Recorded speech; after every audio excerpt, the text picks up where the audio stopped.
സൂറത്തു തൂറിലെ 25, 26, 27 ആയത്തുകൾ. وَأَقْبَلَ بَعْضُهُمْ عَلَى بَعْضٍ يَتَسَاءَلُونَ. അവർ മഹ്ശറയിൽ കണ്ടുമുട്ടുമ്പോൾ പരസ്പരം അങ്ങോട്ടും ഇങ്ങോട്ടും കുശലം പറഞ്ഞ് ചോദിക്കും, നിന്റെ അവസ്ഥ എന്ത്, എന്റെ അവസ്ഥ ഇങ്ങനെയാണ് എന്ന് തമ്മിൽ അവർ സംസാരിക്കും, കാര്യങ്ങൾ പറയും. അങ്ങനെ സ്വർഗവാസികളോട് അവർ ചോദിച്ചു പോകും, നിങ്ങൾ എങ്ങനെ രക്ഷപ്പെട്ടത്, നിങ്ങൾക്ക് എങ്ങനെയാണ് വിജയിക്കാൻ കഴിഞ്ഞത്? ഖാലൂ ഇന്നാ കുന്നാ ഖബ്ലു ഫീ അഹ്ലിനാ മുശ്ഫിഖീൻ. ഞങ്ങൾ ദുനിയാവിൽ ജീവിക്കുമ്പോൾ സമാധാനത്തോടെ ജീവിച്ചവരല്ല, ബേജാറോടെ കഴിഞ്ഞവരാണ്. കുടുംബത്തോടൊപ്പം കിടന്നുറങ്ങുമ്പോഴും വീട്ടിൽ കിടന്നുറങ്ങുമ്പോഴും സ്വസ്ഥമായി കിടന്നുറങ്ങുമ്പോഴും മനസ്സ് പതക്കുകയായിരുന്നു, മനസ്സിൽ ബേജാറായിരുന്നു. എന്റെ ഖബറിന്റെ അവസ്ഥ, എന്റെ മരണാനന്തര ജീവിതം, എന്റെ ആഖിറം, എനിക്ക് വിജയിക്കാൻ കഴിയുമോ, എനിക്ക് സ്വർഗമുണ്ടാകുമോ, നരകത്തിന്റെ ശിക്ഷ ഞാൻ പേറേണ്ടി വരുമോ, ഞാൻ ബേജാറിലായിരുന്നു.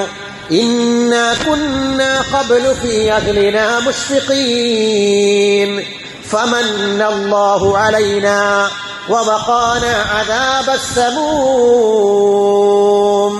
പക്ഷേ അല്ലാഹു തആല വലിയ ഗുണം ചെയ്തു, അല്ലാഹു കാത്തു. നരകത്തിന്റെ ശിക്ഷയിലേക്ക് പോകേണ്ടി വന്നില്ല. റബ്ബ് എനിക്ക് സുരക്ഷ നൽകി. ഇന്നാ കുന്നാ മിൻ ഖബ്ലു നദ്ഉ, ഞങ്ങൾ അവനെ ആരാധിക്കുന്നവരായിരുന്നു. ഇന്നഹു ഹുവൽ ബർറുർ റഹീം, അല്ലാഹു ഏറെ ഗുണം ചെയ്യുന്നവനും കാരുണ്യവാനുമാണ്. ഞങ്ങൾ ഈ ദുനിയാവിൽ സ്വസ്ഥമായി ജീവിച്ചവരല്ല, ഞങ്ങൾ വളരെ ബേജാറോടെ ഇന്നാ കുന്നാ ഖബ്ലു ഫീ അഹ്ലിനാ മുശ്ഫിഖീൻ, ബേജാറിലായിരുന്നു. പരിശുദ്ധ സഹാബ, മഹാന്മാർ, സ്വർഗമുണ്ടെന്ന് പറയപ്പെട്ടവർ, അവര് പോലും ആ ചിന്ത വന്നപ്പോഴാണ് ബേജാറോടെ പറഞ്ഞു പോയത്, ഇലാഹി ലസ്തു ലിൽ ഫിർദൗസി അഹ്ലാ വലാ അഖ്വാ അലാ നാരിൽ ജഹീമി. എന്റെ റബ്ബേ, എന്റെ റബ്ബേ, എന്റെ ഇലാഹേ, ലസ്തു ലിൽ ഫിർദൗസി അഹ്ലാ, ജന്നാത്തുൽ ഫിർദൗസിന് ഒരു അർഹതയും ഞങ്ങൾ കാണുന്നില്ല. ഞങ്ങൾ ചെയ്ത അമലും ഞങ്ങളുടെ ഈ ജീവിതവും നോക്കുമ്പോ സ്വർഗത്തിലെ ജന്നാത്തുൽ ഫിർദൗസിന് ഒരു അർഹതയും കാണുന്നില്ല. സ്വർഗമില്ലെങ്കിൽ പിന്നെ ഞങ്ങൾ പോകേണ്ടത് നരകത്തിലേക്കല്ലേ. വലാ അഖ്വാ അലാ നാരിൽ ജഹീമി. ഈ 21-ാം നൂറ്റാണ്ടിൽ ജീവിക്കുന്ന നമ്മെ പോലെയുള്ള ഏതെങ്കിലും അറബി കവി പാടിയതല്ല ഇത്. മഹാന്മാർ, സൂഫിയാക്കൾ പാടിയതാണ്. സ്വർഗത്തെക്കുറിച്ച് ചിന്തിച്ചപ്പോൾ, സ്വർഗം ലഭിക്കുന്ന ആളുകളെ കുറിച്ച് കേട്ടപ്പോൾ, നരകത്തിന്റെ ശിക്ഷയെക്കുറിച്ച് കേട്ടപ്പോൾ അവർ ബേജാറോടെ പാടിപ്പോയതാണ്.